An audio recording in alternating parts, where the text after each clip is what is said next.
Now our Sunday Spotlight. 40 years ago this summer, President Nixon resigned. A crisis sparked by a foiled burglary. 5 men caught trying to bug the Democratic Party offices in the Watergate. Journalist Elizabeth Drew chronicled it all in her classic book, Washington Journal. And now she's revealing new insights, like Richard Nixon's secret plan for career rehab. George spoke with her this week. You had the conviction that this story was going to lead to massive consequences. I said, I just smell that we might well be changing vice presidents and presidents within a year.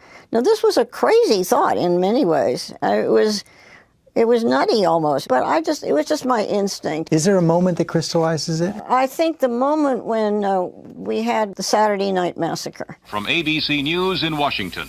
Mr. Richardson, of course, was one of the central figures in the political and legal earthquake that rocked this city and this country last Saturday night. When the president ordered a series of attorneys general to fire Archibald Cox, the special prosecutor, for insisting that the president turn over tapes of his conversations in the Oval Office, as the Supreme Court had ordered. We were getting these AP reports, bulletin, Richardson declined to fire, Cox has been fired. Ruckelshaus, he's been fired. The FBI has moved in on the prosecutor's offices and sealed them off. We were in a banana republic. It was very scary. It really shook people. That's when the word impeachment started to get in the air. Now it's thrown around so loosely it makes me crazy. Even after that historic vote, the ayes appear to have it, and resignation, I shall resign the presidency effective at noon tomorrow. Nixon plotted a comeback. In the book's new afterword, Drew details Operation Wizard. He decided, they're not going to keep me down. I'm going to show them. And I'm going to be a respectable person again. He wanted to be a guru. And so he drew up a plan with his aides. And of course, everything has to have a code name. So this was code name Wizard. Did Nixon actually believed he might be appointed to some position under Ronald Reagan?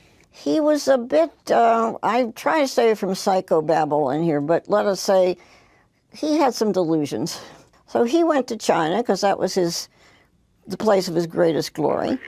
And he started making pronouncements as if he were president. And the other thing he would do is he would come back and write a report, secret report for the president, and then leak it to the press so that it got in the papers. Nixon was never boring. I miss him. You know, he was a very interesting man. And what's the most important thing you think people can learn looking back at those events over 18 months, 40 years ago? That you have to be very, very careful and very, very observant, and with any luck, focus on the right questions, not the harem-scarum, he tied his shoe wrong, and so impeachment. That this is serious stuff, and we have to hold the leaders accountable, but in a responsible way.